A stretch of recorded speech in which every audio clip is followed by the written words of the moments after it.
Hey, it's Howie Mandel, and I am inviting you to witness history as me and my Howie Do It gaming team take on Gilly the King and Wallow 267's $1 million gaming in an epic global gaming league video game showdown. 4 rounds, multiple games, 1 winner, plus a halftime performance by multi-platinum artist Travie McCoy. Watch all the action and see who wins and advances to the championship match against Neo right now at globalgamingleague.com. That's globalgamingleague.com. Everybody games.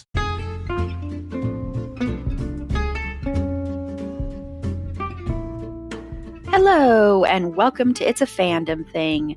I'm your host, Erin Marlowe, and each week I'm joined by a panel of guests to discuss all things fandom and pop culture, primarily from a female perspective. You'll find everything from fanfic to cosplay to Schitt's Creek to Supernatural and everything in between.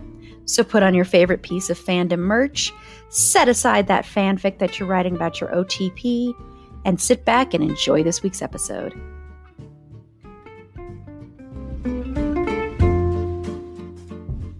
Hello, and welcome to It's a Fandom Thing. I'm your host, Erin Marlowe, and we are continuing Topic Month with a discussion about fandom and pop culture in education. And joining me today are, first up, Bex, who did suggest this episode, so thank you for that, and welcome. Hi, Bex. Hello, happy to be here. Thank you so much for being here. And Tanya. Hello, Tanya. Hi, thanks for having me. Thank you for being here. And I'm going to be basically a moderator. I am not an educator, believe it or not. I am not an educator, so I am going to be hearing mainly from Bex and Tanya about this subject. So I am excited, though, to talk about this because I think it's a very interesting topic. And so thank you again, Bex, for suggesting it. So I have no idea what's going to be brought up. This is all going to be surprising for me. And I have an outline, but if there are things that come up while we're talking, I might be jumping in with some questions for one of you or both of you just to let you know. But what I first want to start out with is, so Bex, what was your first experience using fandom or pop culture in education? So, picture this. No, it was 2019. It was not Sicily. It was 2019. And I was on the job market, actually, right? I had graduated, got my PhD, and I was applying to all these jobs, not hearing back a lot. And the thing I kept seeing over and over was like, hey, how would you integrate technology into your pedagogical approaches? And I was like, I do not want to learn how to make websites. I do not because that's always the big thing. They're like websites or blah, blah, blah, blogs and this and that. And I'm like, how can we do this a little bit differently? And I had just gotten into listening to podcasts because it was 2019, pre-COVID. So, like Erin and It's a Fandom Thing, we started before it was cool. I thought that might be an innovative way to show technology, right? I can use technology. I like podcasts. Naively, how hard could it be? Right? Luckily, I do have the perk of being married to an audio specialist, so I did have my own educator right here in the house. But basically, I thought this is a way that my technology will shine differently. And so I reached out to a friend who was teaching the same courses that I was, my school at Baruch College in New York, and they're called the Great Works of Literature courses. And one of them's ancient texts to 1650, and the other is 1650 to the present day, and, that sort of thing. And I was like, maybe we can make some podcast about connecting these works of literature that we're teaching out of these sort of, if anybody out there is familiar with them, but the Norton anthologies of fill-in-the-blank literature. They're big, giant, and in these classes, it's actually 3 volumes per class. So I was like, how can we get them interested in these readings? I know, what if we connect them to pop culture? And I'd already actually done an assignment in my class where I asked them to do that, but I had never done that. I had never done the load. So this is where I came up with the idea for Why Do We Read This, which was my first ever podcast. And in the podcast, we did things, we made lots of different parallels, but some of the ones that really stood out to me over time. Henrik Ibsen's Hedda Gabler, that the character in that play, we compared her with Regina George from Mean Girls, right? It's probably one of my favorites. 12th century Tamil lyrics from South India, comparing them to Taylor Swift lyrics because they're love poems. So let's put them next to like love songs and kind of draw connections there. Looking at the hero's journey in Candide and with Katniss in the Hunger Games, or the sort of hero sidekick relationship dynamic with Don Quixote and Sancho from Don Quixote, with Frodo and Sam from Lord of the Rings, right? And so I'm creating these things and I'm like really starting to geek out about finding connections. And I created these podcast episodes, which I then assigned to my students and had them do work on. And then by the end of the semester, when I was asking them to make their own parallels, they had more of a basis in what I meant by that. So it was a great way to teach through example. And it did also help me get my eventual full-time job. I love that. I love that. And just as an aside, yeah, people, you have no idea how much work a podcast takes until you start a podcast. This part, the recording part, is like the most enjoyable, at least for me, and the easiest and the shortest part. Mm-hmm. And almost all of my podcasts have been very research heavy, right? Like if I'm doing this, I have to go into the text. I have to rewatch these films. I have to like sit down. It's not just, I mean, yeah, it's not just turn on a microphone and start talking. There's a lot more to it. Yeah. So Tanya, what was your first experience? That's hard to kind of think about, but I will cite, and since you mentioned Mean Girls, back when I first started teaching, one of my extra credit assignments was always watch Mean Girls, the 2004 film, and answer these questions about it that are related to sociological concepts, because that show is very sociological. I think if Tina Fey had not read a Soc textbook or the writer of the books did, somebody did at some point, because you can just very easily see those examples there and then having them connected. So that was like my first very baby steps into this. And then, as you know, I started researching fans and fan culture and kind of the sociology of that as it applies to fandom-based activism in my kind of career research mode as a professor. But I would say the other one that I did is, like a lot of good teachers, I steal everything, not from AI, but from other people, right? Because like and by that I mean, I don't steal ideas like that Paul Rudd movie that we watched the trailer of. I don't mean that. I mean more just like you borrow these ideas and make them your own, because you have to see this demonstrated in order to understand how that might apply to your particular context. So my son, who was in middle school at the time, was given an assignment by a teacher to take and make a playlist, right? Make a playlist on Spotify around a specific topic and then annotate each song as to why it applied to that topic and share both the list and the annotations with the instructor. So I use that in my class. I still use it, where I have them find songs that they find relevant. Doesn't have to be English, can be any song, any genre, that they basically take their term paper and turn it into a soundtrack. What would the soundtrack of your term paper be like? Speaking of that, you are not allowed to use soundtracks because that's too easy, right? Because that's where somebody's already done all that work for you.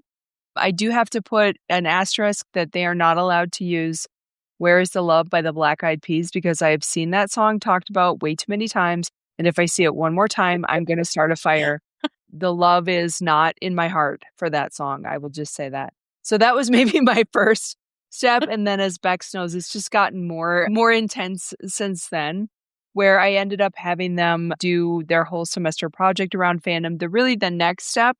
So there's making comparisons, which there always are. And that's kind of easy. That's sort of, if you have like I should write this, the Cook taxonomy of nerdy fandom integration in higher ed, right? Bex, help me with this. I'm making a triangle with my hands. Mm-hmm. Oh, yeah. You know we know Bloom's the taxonomy. Yes. We know Bloom's taxonomy. That thing, right? So we were told in higher ed, we have to make everything an action verb, right? And so, oh my gosh, there's so much higher ed stuff we could talk about behind the scenes with y'all. But we were told everything has to be an action verb. So like the lowest level of learning is I know this, I memorize these facts, right? And the top level is creativity or something like that. And in between there is analysis and exploration and all those other things. So fans are already doing all of this with the media that they love.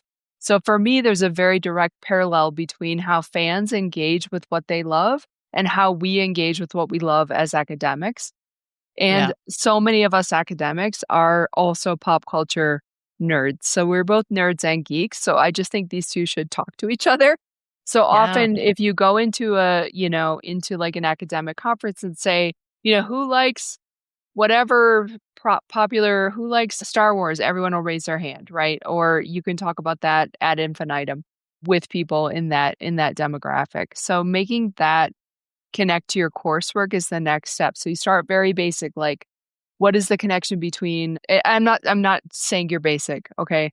That's not what I'm saying, but I'm saying like seeing the connection between Sam and Frodo and Don Quixote is awesome. The next level though would be like creating that podcast that's like leveling up.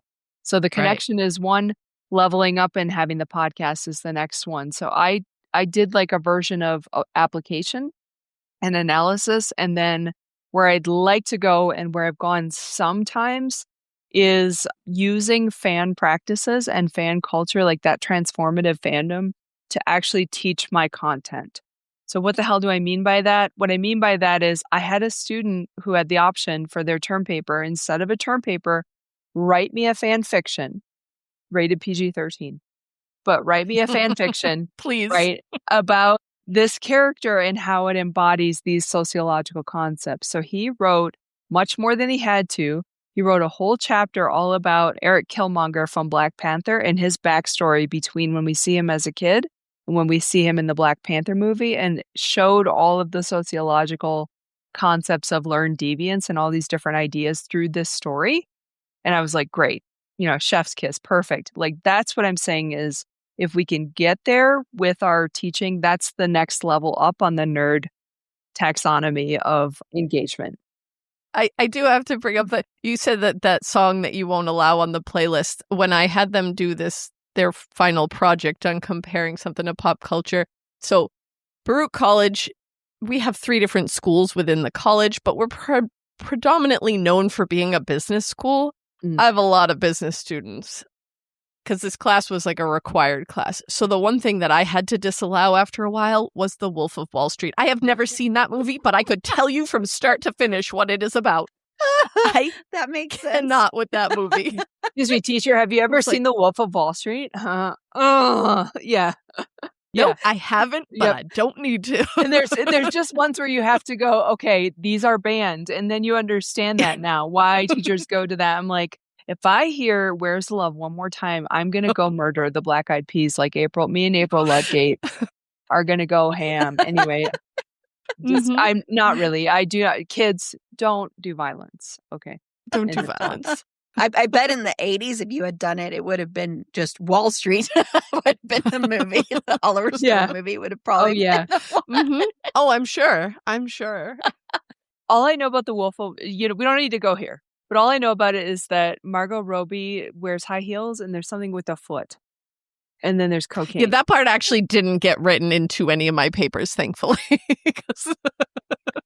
Priorities. It's like a seduction scene with Leonardo DiCaprio's character who plays. It's based on a real story, if you don't know that. Sure, yeah. And yep. There is a part with her foot. I actually hate that movie. People love that movie, but I actually think it's you know who loves so that annoying. movie?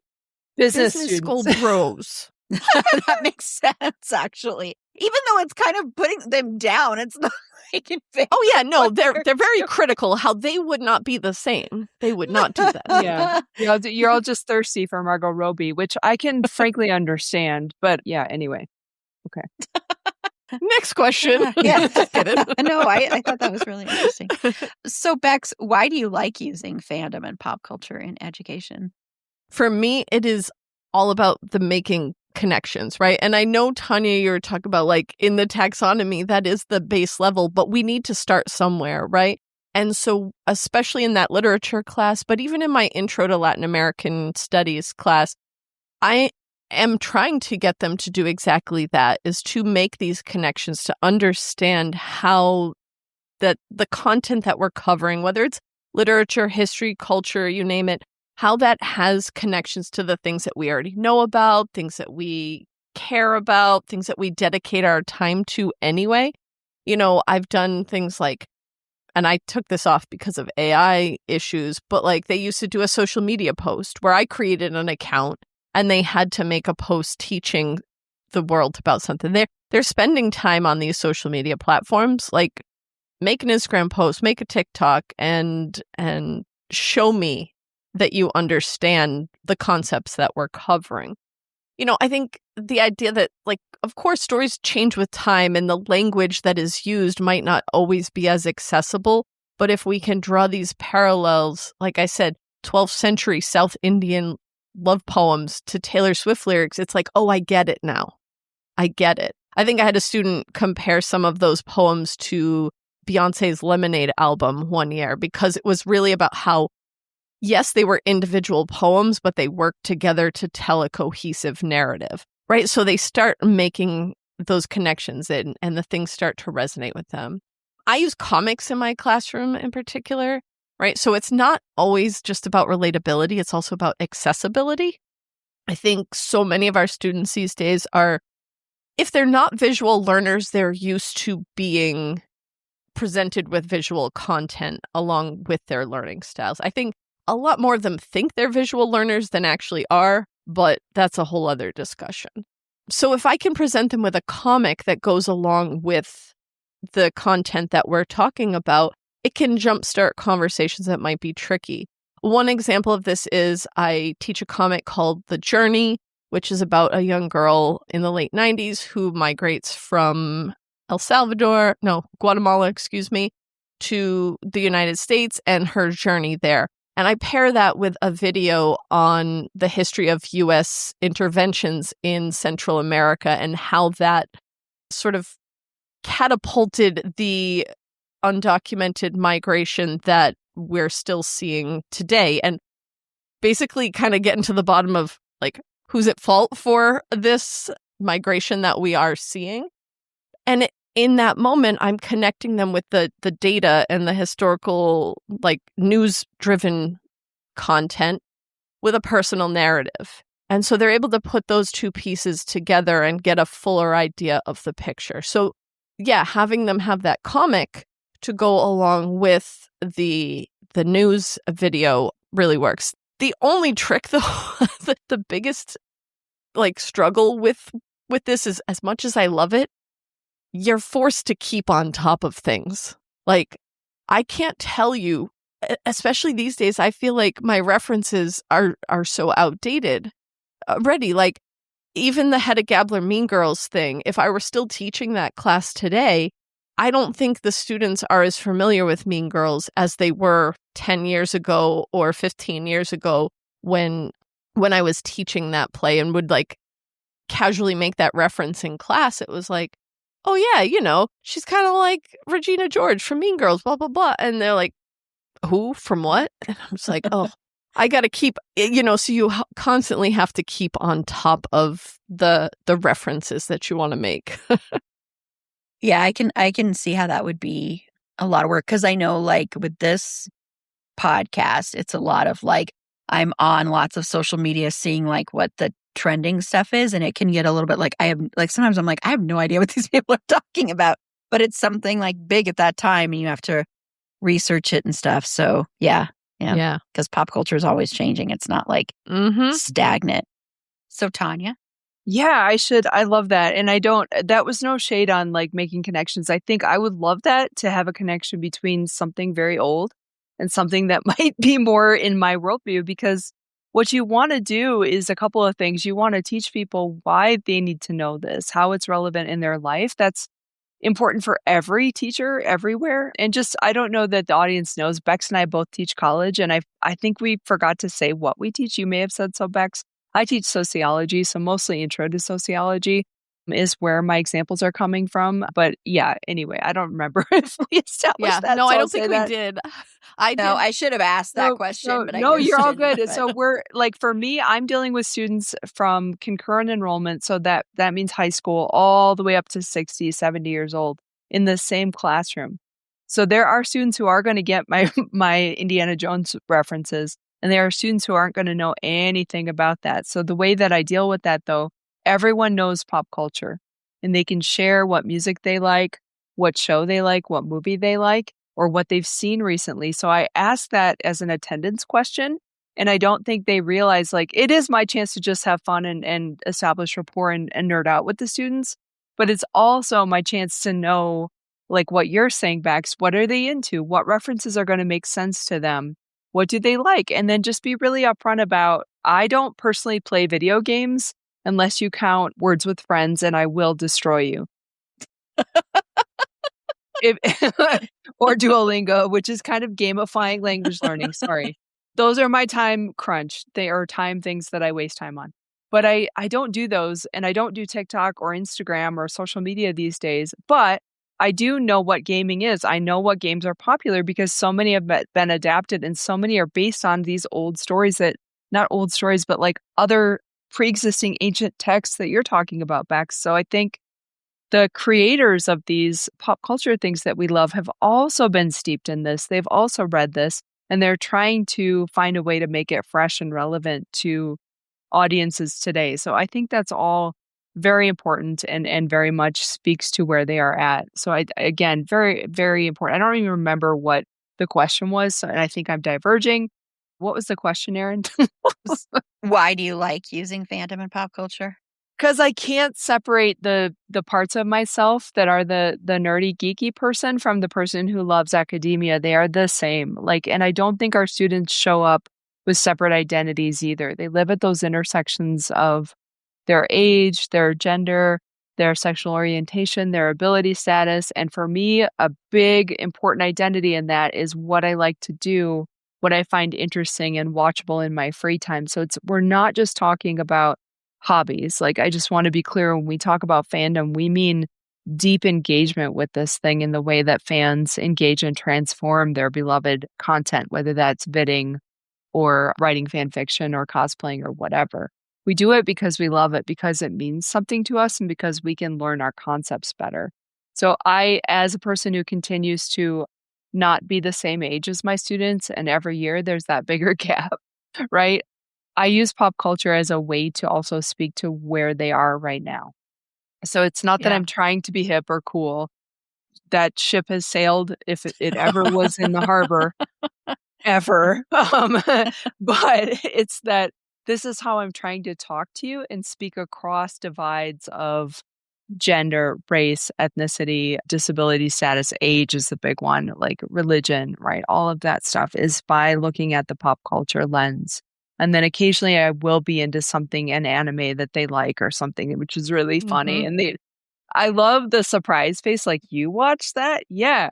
Okay, you have an anime on your sticker. I didn't see it. I have anime in my water bottle, and the student's like, "Is that a One Piece sticker?" Oh yeah, Yeah, I love One Piece. I love it, and I haven't watched as much of it as I'd like to, but talking about that is really fun, and like geeking out and nerding out about it. I will say a really recent example is we watched together. I screened the entirety of Bad Bunny's Super Bowl halftime show, and it happened to coincide with our sociology lesson on culture. So I made, instead of giving them a lecture, which I know you all like to hear me talk, and I'm happy to lecture at you anytime, as you know. Just do this in my sleep, which is a problem. Like, I think I should get paid for that, but that's a different story. You ever dream when you dream about work? Yeah, anyway, okay. But we watched all of this, and I said, I want you to talk to someone and pull out these elements that I'm supposed to be teaching you about in this unit. So we were able to make something really timely and relevant. If I wanted to be even more the next level, I think I would bring in Kendrick's show from last year and Bad Bunny's show from this year and have them do a comparative analysis. But that's probably a 2000 level. We'll see. Yeah. Yeah. Based on what you were talking about, like the big things that I pulled there, right, is it also shows students that we are real people as well that have interests. Like, we don't just stand in front of the classroom and talk at you. even though we're really good at that. I don't know. I live at the school and I only spawn into existence when they come in. Yeah, right? And then you were talking about like that ship has sailed if it was ever in the harbor. And I'm just started watching the second season of the live action version of One Piece. And as they're entering the Grand Line, so Erin, they basically have to go up this mountain river. And at the base of the river, as it's going up the mountain, because they have to go straight up a mountain, there's a bunch of ships that are wrecked right there that all crashed. And sometimes I feel like the ships that crash, not the one that like makes it right off the Grand Line. And by the way, in the anime, it's called the Knockup Stream. Yes. Sorry. It's literally called the Knockup Stream. I cannot get over that. Yeah. It's one of those like I can't. I'm like every time they say it, I'm like 14-year-old. You know. Yeah. Oh, there's so many 14-year-old jokes in that show. Yeah. But yes, it's not everything we do is amazing and perfect, but that's what teaching is. It's iterative. It's getting better at what you do and learning what works. Thank you both so much so far. We are going to take a quick break. And when we come back, we're going to talk about, and I don't know if they do think this, why maybe both Bex and Tanya think other educators should consider using fandom and pop culture in their education. So we'll be right back. Every group has someone who insists on doing things the hard way. They might be paying for a subscription they forgot they had, or refusing to update their phone because it still works. It's easy to be that person, especially when it comes to something that feels so simple as your wireless plan. But if you're overpaying for wireless, switching to Mint Mobile couldn't be easier. In fact, switching is so easy, it makes staying with your existing provider the hard option. With Mint Mobile, you bring your own phone and number, activate with an eSIM in minutes, and start saving immediately. No long contracts and no hassle. It's the same coverage, same speed, just without the inflated price tag. It's the premium wireless you expect. Unlimited talk, text, and data, but at a fraction of what others charge. And for a limited time, you can get 50% off 3, 6, or 12-month plans of unlimited premium wireless. Plus, they offer a 7-day money-back guarantee, just in case you want to switch back. Mint Mobile is a game changer if you want to stop feeling like you're overpaying and not receiving a good service. As a customer who has made the switch, my wireless has gone from being a bill that I hate paying to someone that I boast about to all of my friends, ready to stop paying more than you have to. New Mint Mobile customers can make the switch today and for a limited time get unlimited premium wireless for just $15 per month. Switch now at mintmobile.com/fandom. That's mintmobile.com/fandom. Upfront payment of $45 for 3 months, $90 for 6 months, or $180 for 12-month plan required, $15 per month equivalent. Taxes and fees extra. Initial plan term only. Over 50 gigabytes may slow when network is busy. Capable device required. Availability, speed, and coverage varies. Additional terms apply. See mintmobile.com. Okay, so Bex, do you think that other educators should consider using fandom and pop culture? No, only me. So that I'm the cool professor. Or why do you think? I'm just kidding. Excuse me. I'm also cool. Yes, Tanya, but at least we live on different parts of the country, so we can split the cool. There's enough. No. There's enough room in this country for both of us. No, honestly, yes, because and mostly for the reasons that I talked about in the last segment, right? Because I want students to be able to consider content in different ways. Tanya and I have actually presented on a couple of, well, I guess just one. We presented on a panel together at New York Comic Con. And on that panel, and I also did one the following year that they weren't able to come to. I think you were sick that year. Maybe you had COVID or something. Oh my God, I did. I freaking something. But thank you anyway. Another time, because I love New York Comic Con like you do. I'm thinking of applying again this year, so we'll see. Yeah, so anyway, on those two panels over those 2 years, we had professors who were, so it was basically about this topic, but specifically focused on college, because a lot of convention education panels focus on K through 12. So we kind of wanted to up that. We had history professors, English professors, obviously Tanya of sociology, I do Latin American studies, and communications, right? So we had professors from all different backgrounds that use pop culture or comics or whatever it is to help their students understand the content. I think, honestly, even science could work. Like, you think about superhero comics, they're so based in some kind of science, and you could dissect like the physics, the reality of those physics versus the fiction element of the physics or whatever. I don't know. I'm not a scientist. That's what I would imagine it would be like.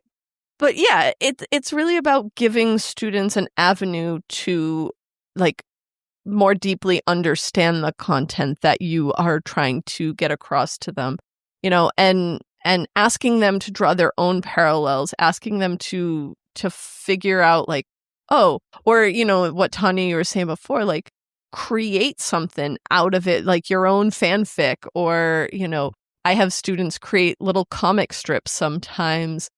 It's so multi-purpose, and it's going to make our students come to class and be like, yeah, this is actually, I'm getting something out of this. Like it'll be fun, but are they also learning from it? And there's so many ways to do it. So yes, everyone should do it, unless you don't want to be the cool professor. So Tanya, why do you That was awesome. I was laughing, Bex, when you were talking about science, not because of what you were saying. I totally get it. I was laughing because this is rated R, so turn it down, children. I'm going to say something dumb and I'm going to say something smart. So my writing partner, I have two people that I write with primarily. One is Kayla, and Kayla fielded this question on a panel about pop culture in the classroom by talking about, because the Avengers and the end of that first cycle had just come out, so they were fighting Thanos. And there was a fan theory that Ant-Man could shrink down and defeat Thanos by entering a part of Thanos's body that is vulnerable and the sun doesn't usually shine on. Everybody knows what I'm saying? Yeah. Yes. And then expanding into his large version. And so Kayla said, I mean, I don't know if I could do this without laughing, but what you could do is you could Mythbusters that in a science class, is you could have them figure out, like, would that work? How would that work? What are the particular details of that? Like, and I was like, wow, more power to you. But yes, more seriously, I do think everybody should do this because I think it will both enliven you and make it more fun for you. And if you're having fun, your students are having fun, even if they don't know what it is. Plus, I think fandom fans have always impressed me with their level of engagement with the content, as I've said over and over. And also, this forces you, a love of fandom and engagement in transformative fandom forces you into what we call in the educational sphere, metacognition. I don't know if you've talked about that, Bex, but it's a lot of critical thinking and a lot of metacognition. What metacognition is thinking about thinking, which sounds really weird and pedantic, but one thing you learn in college is, how do I learn? And people who are successful are able to understand and assess things from a critical thinking perspective and learn how they learn. And if you can do those things with pop culture, you have unlocked like learning how to do anything. And also it gives you a lot of patience. If you are used to playing a video game and you die or fail 500 times at this certain level or this boss battle, and then you succeed once, good, you have resilience, you have patience, you know what you have to do to continue to try to get to this next level that you're going for in life. You're not in this classroom, you're not in this class, you're not in this enterprise because it's easy. If it were easy, everybody would do it. You're in it because you want that challenge, you want that engagement. The critical thinking, like Bex, you were saying that a few years ago on the job market, they were asking you about tech. Now the question is all about AI. And it's all about how are you using AI and how where are we at with AI? The one thing that AI can't do yet, and I'm very neutral. I have mixed feelings about AI. We can talk about that in different contexts. Like when it comes to creativity, no, please don't use it. Like obviously, like I don't support that. But when it comes to how to use it effectively, that's a different conversation. But what AI cannot do yet is think critically and evaluate the accuracy of an argument or information without hallucinating. I think it's close, frankly, which is a little scary.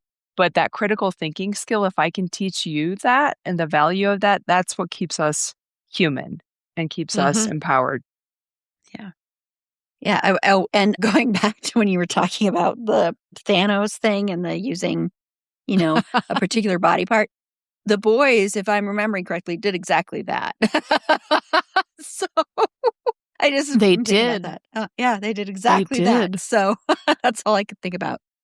So, Bex, what have you learned about yourself as an educator through using fandom and pop culture? I think mostly that I'm a lot geekier and nerdier than I initially realized, right?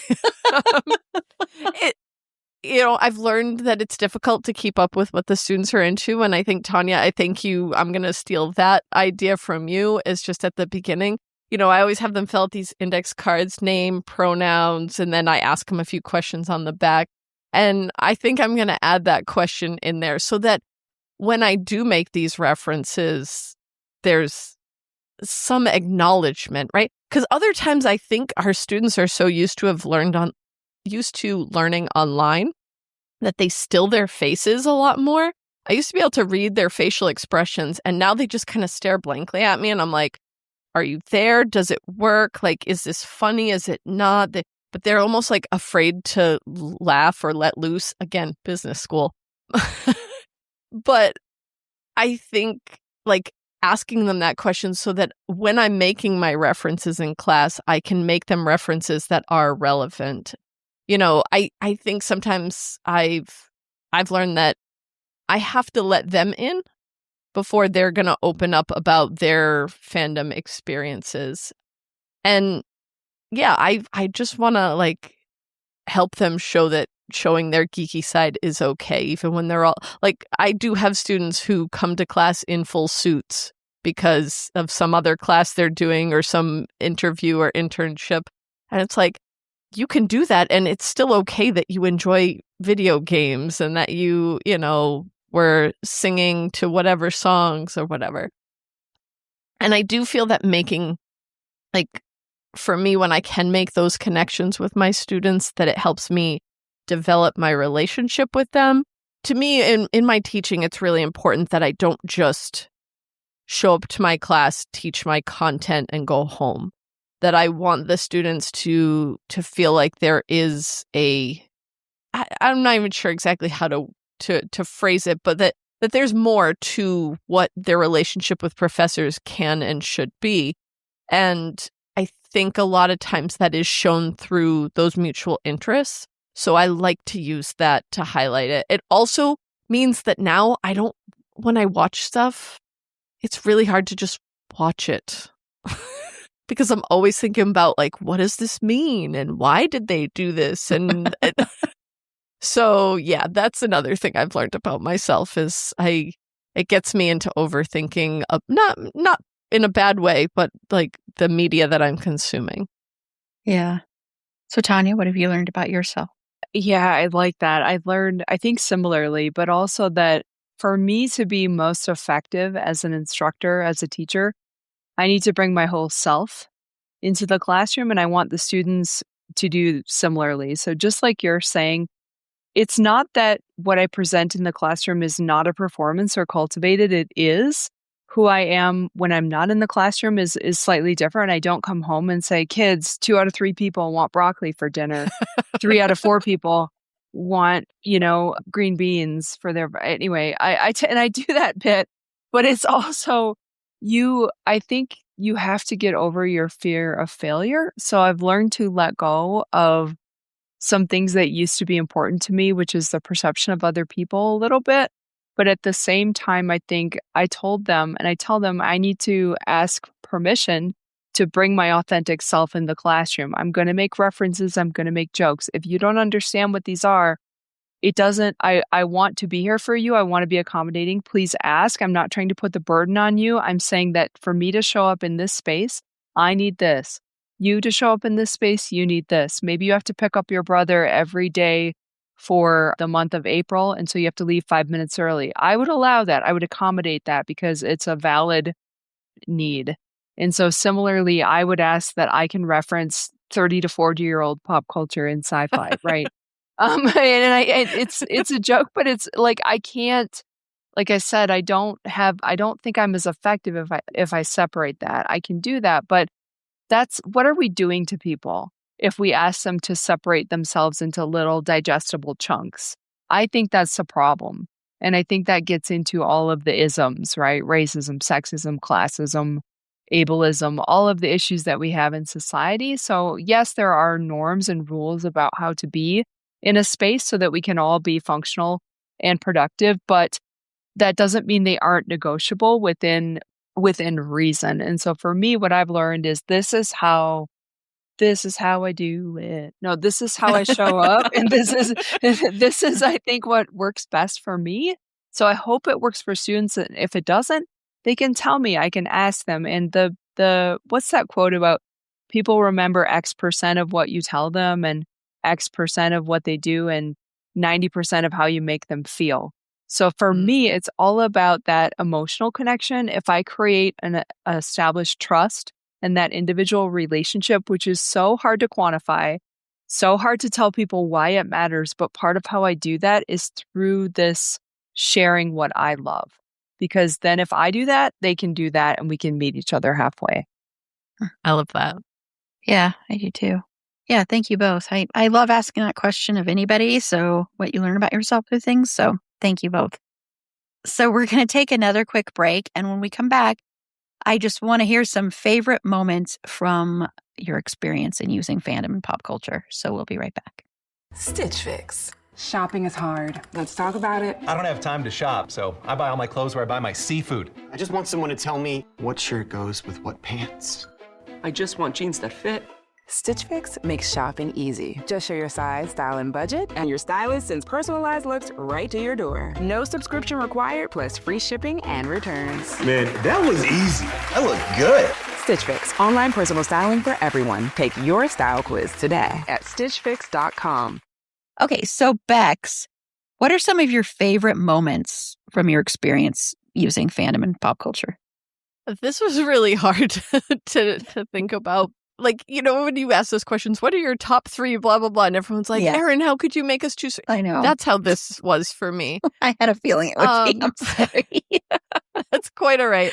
But I picked one that was really recent, and it actually is going to throw back to what Tanya was talking about with the Bad Bunny halftime show and how you used it for sociological purposes. Now, I teach Latin American studies, and in my intro to Latin American studies class, the first thing that we do in a semester is learn where every country is that we are going to be talking about.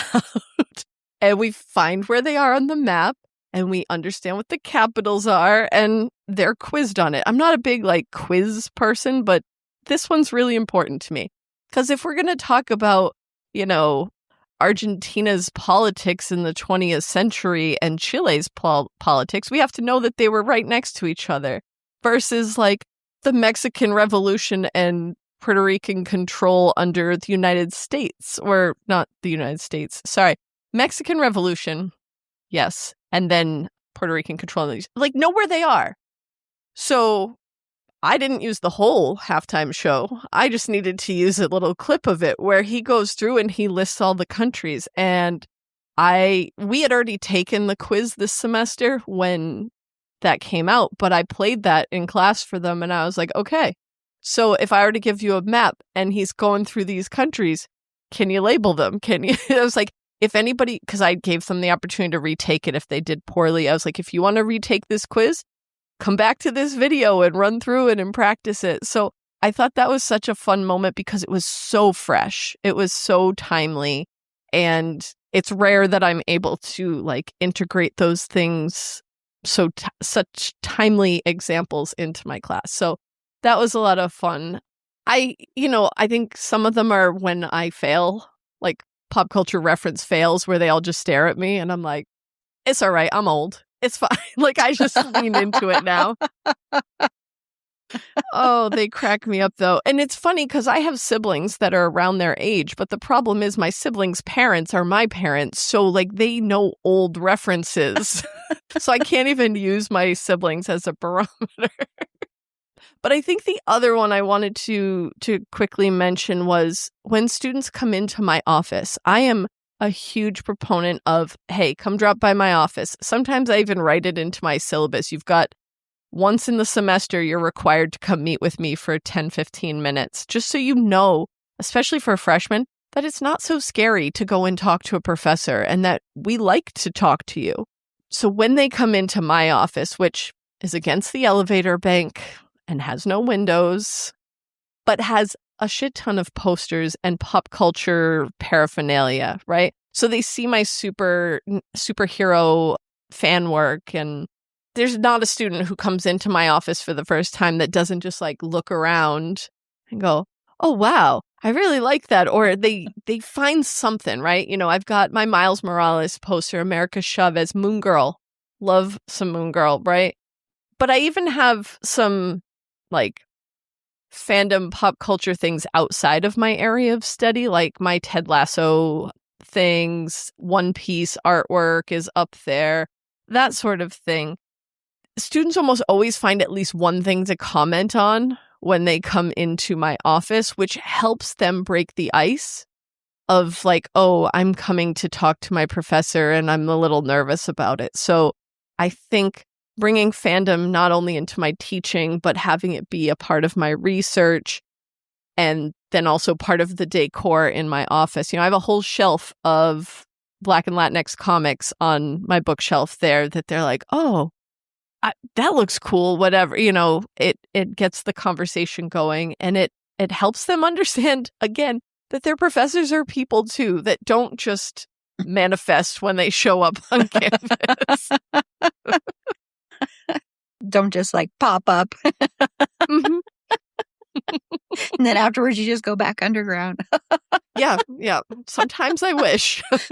Although I take the subway home. So, you know, there is that. There you go. So Tanya, what are some of your favorite moments?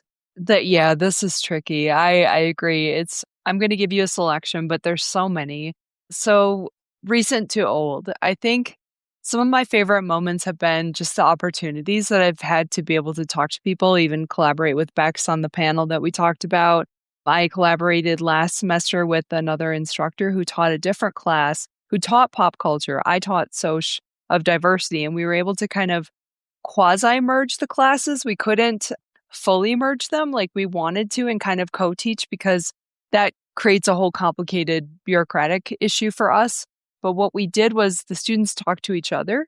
So we all got together for one class, and their class chose an episode of Drag Race to screen for us. And then we talked about that and like the culture of drag and what they saw and what they didn't and things like that. And then the other instructor and I, my friend and colleague Pat Munnelly, wrote a chapter about playful pedagogy, ludic pedagogy, that's coming out soon, and kind of how you demonstrate play in the classroom. So that was really, really fun. That was definitely a highlight. Also, I had a student last year. I used to do a project that I again kind of heavily borrowed from my sociology colleague, Jen Sims, the sociology of X. What is X? X is whatever fictional world you want to engage in. So I got a lot of papers about, the Attack on Titan anime, right? Which is all about social class and inequality. And so that was great.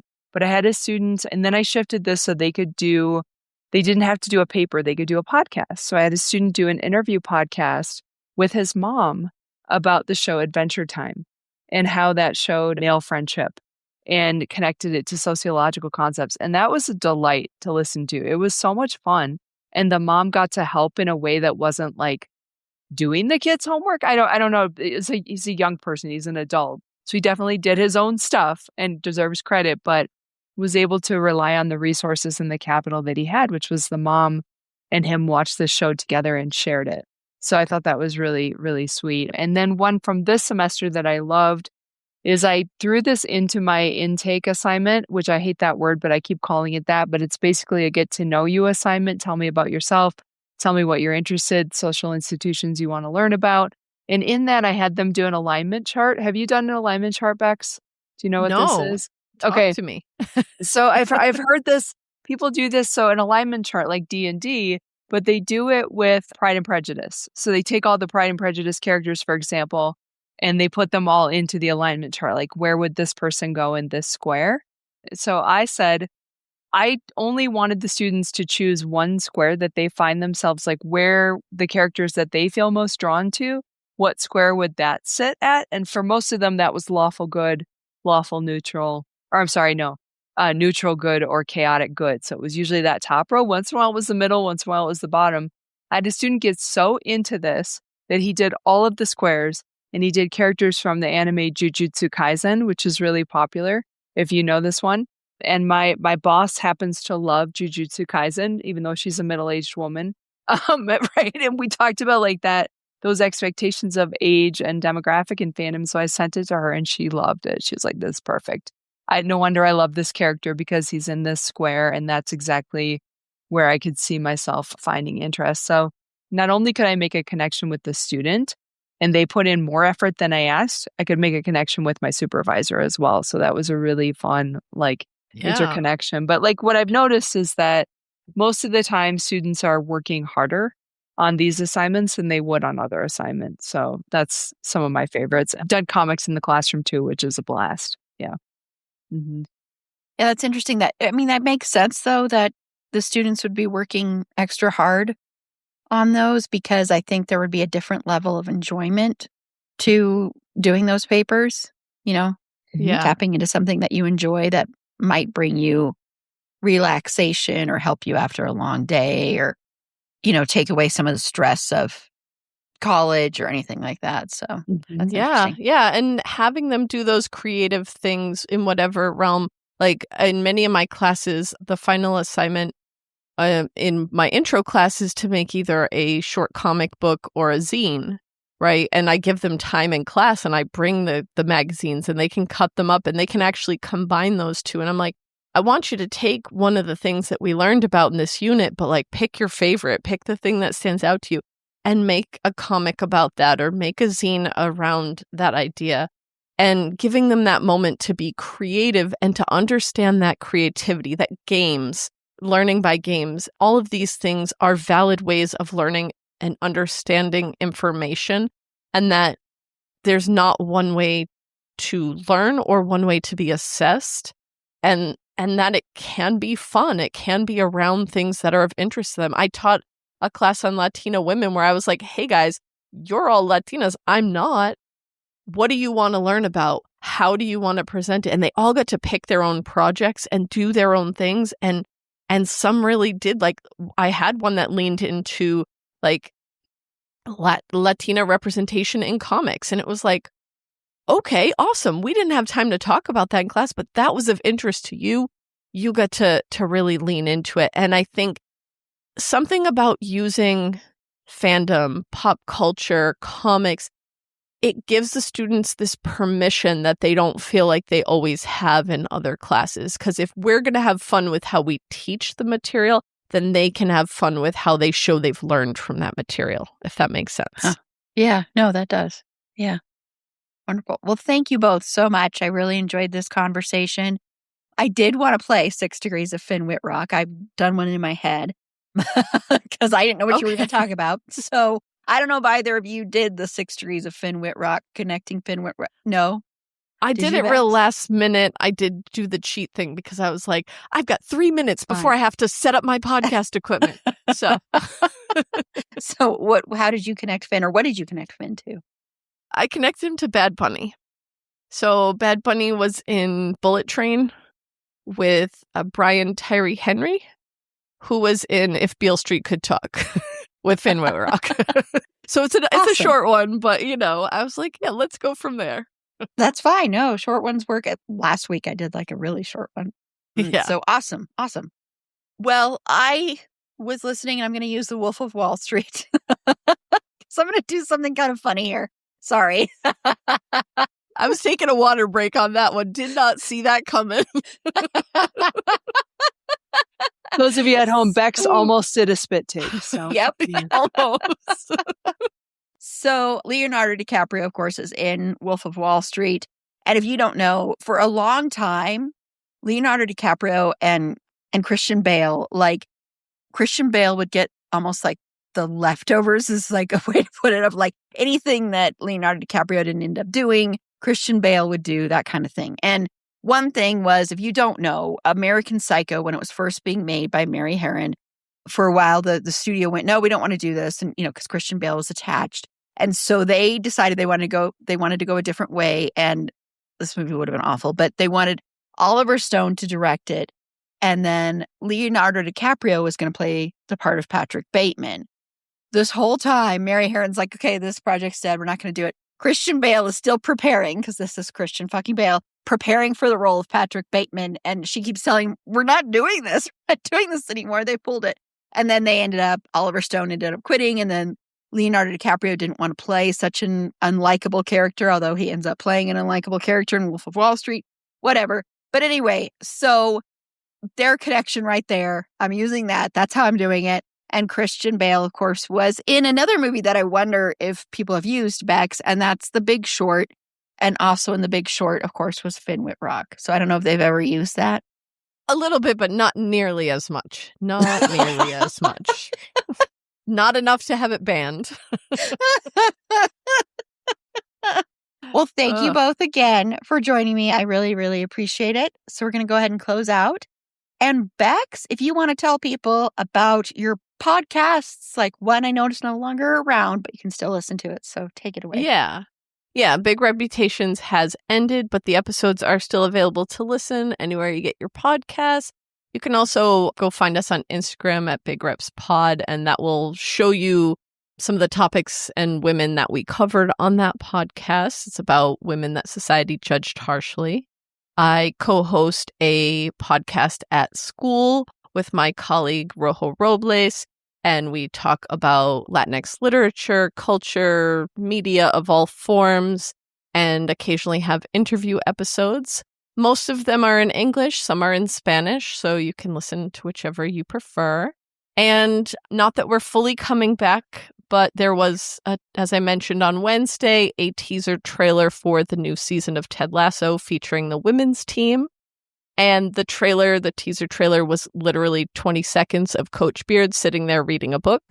So my Coach Beard's book club girlies and I were like, bet.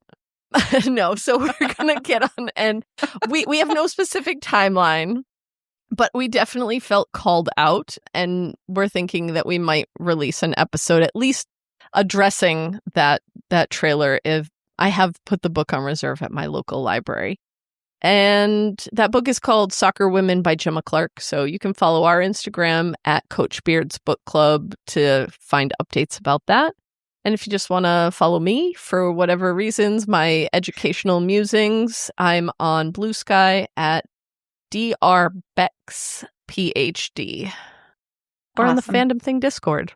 Yeah. Thank you. And Tanya, where can they find you? You can find me trying to figure out Discord for the 3 times a month I look at it, and or not watching The Wolf of Wall Street or listening to the Black Eyed Peas, or talking about those ever again. They can go in a hole. I'll be digging a hole we can put them in ceremoniously and light them on fire back. No, you can find me online. I'm pretty findable. Tanya Cook, COOK, or tanya-cook.com is my website.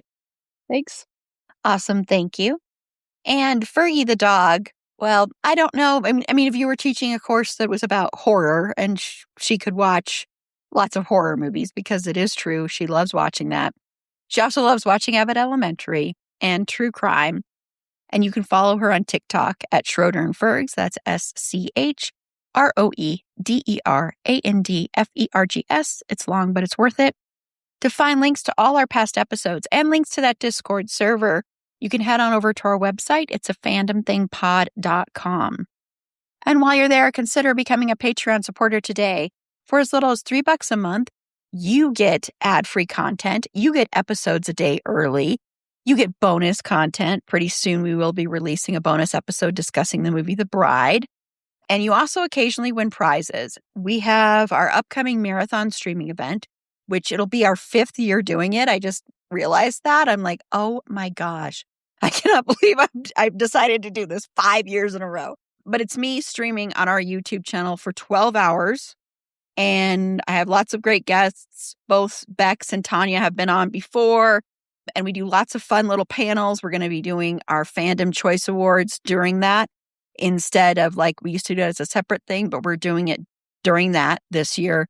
And basically that's like our version of the Oscars for the podcast. So we give away like best movie episode, favorite panelist, that kind of thing. And then we'll also have like trivia. We're going to have a little Christian fucking Bale thing that we're going to do. We'll probably end up doing some kind of Finn Whitrock thing. I'm not sure. And then hopefully lots of other guests on there. And it's just a lot of fun. And you also get to see me go up and down throughout the 12 hours that I'm on there. And then I go, oh, I'm not doing this next year. And then I always do it the next year. So, because it's fun and people seem to really enjoy it. So anyway, as a Patreon subscriber, you can potentially win some prizes that get donated to us, or sometimes it's stuff from our Redbubble store. So once again, become a Patreon supporter for as little as $3 a month by clicking the link in our show notes or going to the support us tab on our website, which again is it'safandomthingpod.com. And next week, it's a triple E episode, not triple Erin, a triple E episode.